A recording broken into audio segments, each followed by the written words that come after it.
I would say that in moments of crisis, great boards are always available. Welcome to Boardroom Confidential, a podcast by Sherpany, where business leaders tell the stories they usually only share with their peers.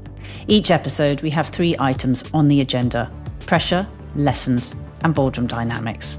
I'm Emily Sheffield, journalist, broadcaster, former newspaper editor and board member. And I'm looking forward to sitting down with senior leaders to talk about what really goes on behind boardroom doors when the pressure's on and the stakes are high. Joining me this week is Monica Collings. Monica spent years in the energy sector, leading companies through some of the most volatile times in recent history. She was co-CEO of the European energy producer and retailer Vattenfall Group's UK retail supply business during COVID, when demand crashed and then surged as lockdowns came and went. She was CEO at So Energy when Russia invaded Ukraine in 2022, sparking a global energy crisis. Monica now sits on a number of boards as non-executive director and as chair of the electrical vehicle charge point operator Plug and Go. She's a champion of diversity in the workplace and was awarded an OBE for services to diversity in the energy sector in the King's Birthday Honours List in June 2025. Firstly, congratulations for your OBE, Monica, and welcome to the podcast. Emily, it's great to be with you. Thanks for having me.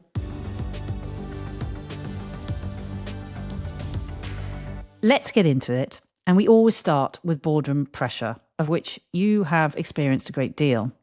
You were CEO of an energy company when Russia invaded Ukraine. You could see right away that, as well as the huge human suffering, this was going to lead to an energy crisis around the world. How did you react at the time? What was your initial response?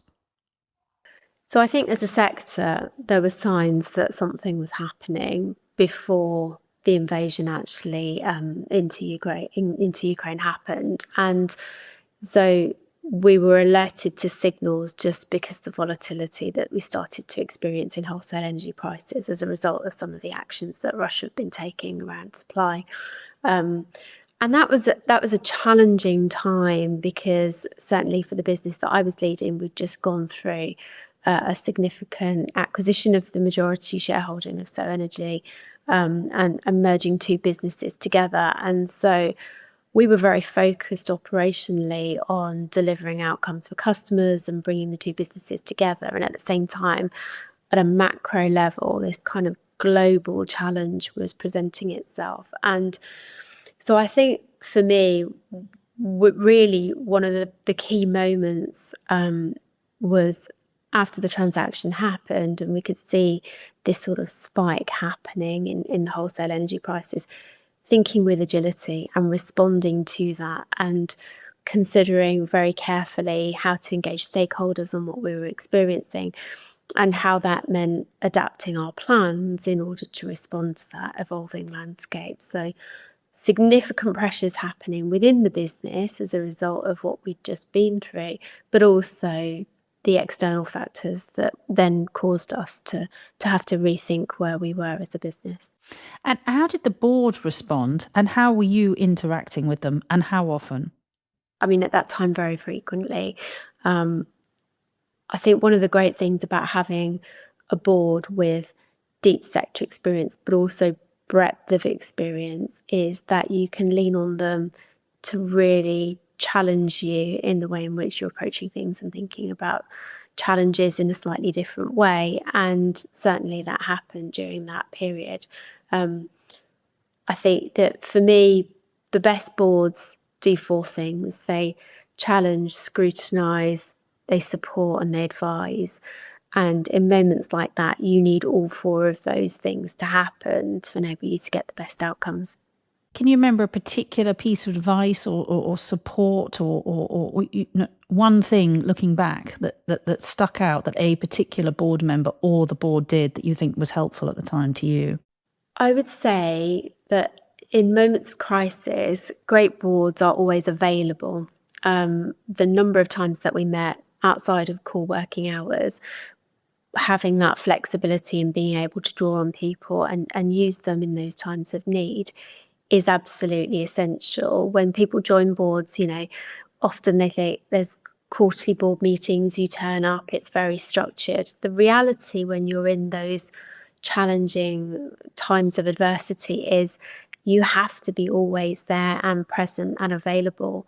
I'm sure we'll come on to when you are in a CEO seat, it can be very lonely at the top. And so having access to your board is really critical to ensure that you have that kind of pool and talent available to you to draw upon to do that. Yeah. You also received personal threats. I mean, a lot of the public were very angry about the rise in energy costs. That must have been very difficult. How did you manage that? And did the board support you and give you good advice? Yeah, I mean, it was an incredibly difficult time. Actually, there were surveys run in that moment where energy retailers were as hated as tobacco and gambling firms. So they were seen on a par in terms of the public's view of energy companies. And you could understand it. Energy prices were rising, people unable to afford their energy bills. It was incredibly difficult. And some of that translated into personal attacks. So threats on my life, threats on the lives of my children, stalking behaviour that really felt very uncomfortable, relentless at times, particularly when, as leaders, people across the sector were trying to support government and help and actually deliver schemes to enable people to receive the help that they needed through that time. Can you remember a sort of single thing any of the board members did that you think, God, thank God for that call, thank God for that support, that advice? Not specifically about the issue, if I'm honest. I'm not sure that I ever really went into a great level of detail about it. Do you regret that? Do you think that would have been a good thing looking back to have got the support? Because I'm sure they would have supported you. It's one of those weird things, Emily, that I didn't really feel the need to get it there. And when I think back about it, I would talk to my friends about what I was experiencing. And I remember one moment, I changed my name on Facebook to a fake name. And I just it was just a flippant comment. I said to my friends, I'm just going to change my name. It's still me. I'm just going to change my name. Because I couldn't delete my profile because I was going on and I was, part of kids' clubs and getting information. And I just thought that was just, you were in the public eye and it was just a normal thing that people have to do. And they all looked at me as if I was completely mad. Monica, you shouldn't have to do this. This isn't right. And it's only with hindsight when you look back at just how extreme some of that felt. Or was. But I guess at the time, I didn't feel like it was, in the grand scheme of all of the things that I was worrying about, was it the most pressing concern that I had at the time? No, it was deeply uncomfortable, and there were things that I look back on and wish hadn't happened, and that I don't think anyone should have to put up with. We're going to move to agenda item number 2, which is boardroom lessons. Now, you've sat on the board at a number of startups. What are some of the big boardroom lessons you've learned from those experiences? Because a startup, I've done both myself. There are similarities, but there are huge differences between startup life and a sort of big corporation. Yeah. I think culture is a big one for me. In terms of startups, you tend to have this very entrepreneurial culture where much is centered around the founder, the CEO, the person leading the business. And as the business grows and scales, you have to have a more dispersed leadership model, and that culture evolves. And particularly as you develop and you build a board and you see an organisation evolve in terms of its maturity, actually the governance and controls and the appropriateness of that scaling alongside how a business moves through its evolution, its journey, is fascinating. And to get that right and ensure that you've got the right talent around you to help you to carry that culture through, to retain all of that spirit that you want that makes the company what it is, but at the same time enables you to grow effectively. I think that's really interesting in startups, and having worked in those environments and bigger environments, in more corporate enterprise environments, how that plays out and the evolving nature of that scaling is fascinating. I don't know if that matches with your experiences, Emily. It does in many ways. And then in 2024, you took over as chair of Plug and Go, but then tragedy struck. Can you tell us what happened and what challenges did those events pose for the business? Yeah, so I was invited to take over the chair role from Tim, who was one of the founders who'd started the business with Keith. And very sadly, he passed away almost immediately upon retiring. So he had said that he would join my board and be a Ned and support me on that transition. And he passed away very unexpectedly. And being a person of significant control and being the person who had co-founded the business, I'd never experienced that, certainly not experienced it as a chair. And so a great deal of learning to do in that moment, but at a time where we were all grieving. It was incredibly sad. And also dealing with a whole world of emotions from a number of sides, including dear Tim's family. And so I think in those moments, immediately after, I was thinking very much about how, as a leader, my approach is always to be authentic. And it's something that's developed in my character as I've got older. Certainly, having worked in lots of male-dominated environments earlier in my career, I tried to fit in by mirroring behaviours and not necessarily being true to my own values and beliefs. And in that moment, I leaned very heavily on my own values and beliefs, as I always do now, to ensure that actually the situation was dealt with appropriately, in the right way, sensitively, but also delivering the right outcomes. I think the key lesson that I would take out of it is there is always a need to build contingency plans and foresee risks. And as a board, ultimately you are responsible for managing risk, whether that's emerging risks or very present real risks within businesses, and mitigating them as best you can.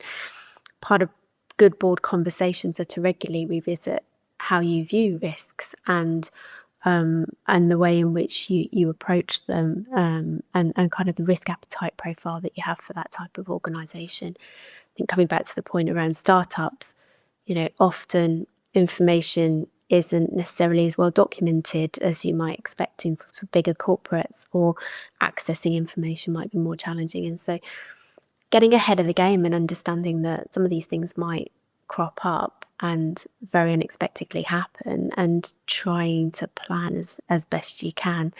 One of the things that in my corporate career I've used often is pre-mortems. So the idea that you take a news headline, for example, this business has been fined £1 million, and then challenging yourself to think about what would happen, what is the thing in the business that exists today with your people, to tell you, to say why that headline would be true. And so before it even happens, you think very thoughtfully and carefully about all of the potential risks that could materialise. In the same year, you were appointed chair of the startup Swarm Energy, and a year later it went into insolvency. Now, I've sat also on the board of a company that after a long period went into insolvency. It's a lot of board meetings at the time. It's a lot of pressure. And what was your experience, and what lessons did you take from that? Yeah, I mean, look, you're absolutely right. When things are going well and you don't have the intensity of lots of board meetings, you could be forgiven for thinking you've got lots of free time on your hands. But actually, part of being on a board is making sure that you have sufficient time to be able to respond to those situations when you need to. I joined the board of Swarm and worked with the two co-founders, Anthony and Dan. and they had set the business up 18 months or so before and made some decisions that perhaps, had I been involved in the business at that time, I may not have advised them or may not have made myself. But look, founding businesses is a journey. And so I had spent a good deal of time trying to help them with perhaps unwinding some of those decisions or navigating the next stage by making better ones. But I guess as someone who's gone through this myself, there is a huge amount of responsibility about a company going insolvent. I mean, huge, especially on the board. So what did you learn? You were leading that. And if you hadn't been through an insolvency before, I luckily wasn't chair. It's a very steep learning curve. No, and I suppose that the two things that I'd call out, you have to absolutely document everything, absolutely everything, and be really thorough and robust and rationalising all of the decisions that are made. And so for me, all of the conversations, logging, information, access, working with the insolvency practitioners, they actually... Because the board, for lots of people who are listening, maybe there might be a few who don't know, that the board, that there are rules and regulations in this company, and the board will be held responsible if those are broken. Absolutely. And so having advisors that are there and available to support you on that process, but also ensuring that through that documenting that you can evidence that you've taken the right steps. And so it's absolutely vital, isn't it? It's so critical. And for businesses that, have a couple of people and then go into insolvency or, small amounts, you are still on the hook, whether the company is small, large, irrelevant of size, number of employees, and the processes are the same. And so working with those advisors is crucial, but having the right support, the right advice to step through. I think what I leaned on, whilst my energy, as an energy CEO, I didn't face insolvency. I had been through divestment, and the business that I was leading, and the businesses that I was leading were regulated entities that needed a lot of stakeholder engagement, and I was very used to the process of ensuring that decisions had been documented very clearly, particularly with the energy crisis. And so I think from a good governance perspective, particularly having worked for businesses that have been owned by government. You had the experience to lean on and the resilience, I suspect, from having gone through those incredibly difficult times earlier in your career. Correct. And so I do think that there is something about that is really important, about the way in which, coming back to, you have to document everything and the way in which you make decisions.